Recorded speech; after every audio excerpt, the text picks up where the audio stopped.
Thank you, Shravanti. Thank you so much. Loving your work each and every day. Congratulations. Seeing your growth is really making me happy. వచ్చిన cinema lovers అందరికీ మా media వాళ్ళందరికీ కూడా స్పెషల్గా thanks అండి. Anchoring చేశాను చిన్నప్పటి నుంచి సినిమాలకు రావాలి, సినిమాలో కనిపించాలి అని ఒకటే గోల్. కానీ దానికంటే ముందు యాంకర్ రవిగా మీ అందరికి ఇప్పటివరకు తెలుసు, కానీ ఇప్పటి నుంచి రవి, యాక్టర్ రవి అనిపించుకుందాం అనుకుంటున్నాను. నా కులం సినిమా, నా కులదేవుడు సీనియర్ ఎన్టీఆర్ గారు అండ్ మా కుల పెద్ద మా మెగాస్టార్ చిరంజీవి గారు. అదొకటే నమ్ముకొని ముందుకెళ్తున్నాం. సినిమా తప్ప, ఇండస్ట్రీ తప్ప, కెమెరా తప్ప, మైక్ తప్ప, యాక్టింగ్ తప్ప ఏమీ తెలీదు. అలానే ముందుకెళ్తున్నా.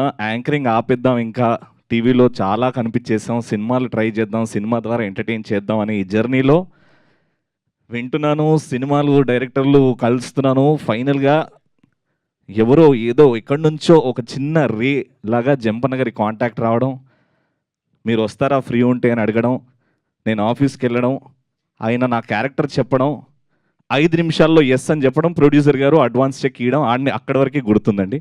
దాని తర్వాత రెస్ట్ ఇస్ హిస్టరీ. అమేజింగ్ వచ్చింది. అంటే నేను ఇంతకాలం వెయిట్ చేసినందుకు 2017లో నా ఫస్ట్ సినిమా. దాని తర్వాత సినిమా గురించి లెక్కలు తెలుసుకున్నాక సినిమా చేద్దామని చెప్పేసి ఆపేసా, ఒక లెసన్ లెర్న్ట్ అని చెప్పేసి. దాని తర్వాత ఈ సినిమా చేస్తున్నప్పుడు ఒక ఎక్సైట్మెంట్, నేను ఫైనలీ బిగ్ స్క్రీన్లో కనబడుతున్నా, ఫైనలీ ఒక cinema set, finally action cut. అంటే పెద్ద సినిమాలు ఎలా అవుతాయో అలా ఆ ఎక్స్పీరియన్స్ వచ్చింది. మా డైరెక్టర్ చెప్పినట్టు ఆ కాస్ట్ గురించి మాట్లాడేటప్పుడు, ఈ సినిమా గురించి మాట్లాడేటప్పుడు కొంచెం బేస్ వాయిస్లో మాట్లాడు, అందరికీ భయం అయిపోయింది ఈ సినిమా అంత సీరియస్గా ఉంటుందేమో అని. బట్ చాలా కమర్షియల్ వేలో సొసైటీలో ఏదైతే చిన్న విషయం ఉందో ఆ కాస్ట్ వల్ల మనం అందరం కొంచెం ఎక్కడో ఆలోచిస్తాం, ఆ పాయింట్ తీసుకున్నామండి. కానీ కమర్షియల్గా complete entertainment cinema. And Gagan భయ్యాతోని చేయడం నిజంగా చాలా హార్ట్ఫుల్గా ఉంది భయ్య. అంటే మీతో స్క్రీన్ షేర్ చేయడం చాలా నేర్చుకున్నాను. Thank you so much.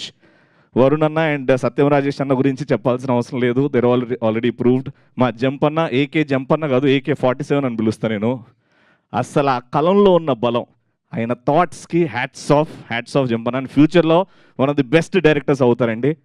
And one of the most important and most liked person is మా ప్రొడ్యూసర్ గారు. సార్ నేను ఈ సినిమా చేస్తున్నాను, నాకు ఆ స్క్రిప్ట్ నచ్చింది, అన్నీ బాగున్నాయి, బట్ ఇవన్నీ పక్కన పెట్టేస్తే you are such a sweet person sir. మా ఇండస్ట్రీకి మీలాంటి ప్రొడ్యూసర్స్ రావాలి, ఉండాలి అని మనస్ఫూర్తిగా కోరుకుంటున్నాను. అండ్ ఈ సినిమా ద్వారా చాలా డబ్బులు రావాలి, ఆ డబ్బులు మళ్ళీ సినిమాలో పెట్టాలని కోరుకుంటున్నాను sir. Thank you so much. And ఎందుకో యాంకరింగ్ చేసేటప్పుడు ఎంత ఫ్రీగా ఉంటా, కానీ ఇది మాట్లాడేటప్పుడు ఎందుకో బాధ్యత, ఆ బరువు తెలుస్తుంది హార్ట్లో. ఎందుకంటే నీకు కూడా మన సినిమా చేసినప్పుడు అట్లే అయిందా? అవును, మామూలుగా కాదు. ఈ యాంకరింగ్ అంటే ఏదో మాట్లాడేస్తాం, కానీ అండి యాంకర్ రవి నుంచి యాక్టర్ రవి, ఈ జర్నీలో మీ బ్లెస్సింగ్స్ కావాలి. స్క్రీన్ సైజ్ మారింది కానీ ఎంటర్టైన్మెంట్ మాత్రం అంతే ఉంటుందండి. అదైతే ప్రామిస్ చేస్తున్నా. రవి గారు ఉంటే కొంచెం ఎంటర్టైన్మెంట్ ఉంటుంది అనుకొని ఎవరైతే థియేటర్కి వస్తారో, సినిమా చూస్తారో, వాళ్ళకి 100% నా నుంచి న్యాయం, 100% ఎంటర్టైన్మెంట్ ఇస్తా. Thank you so much for this opportunity once again, and thank you so much media. Thank you so much Ravi, so happy for you. Yes, తన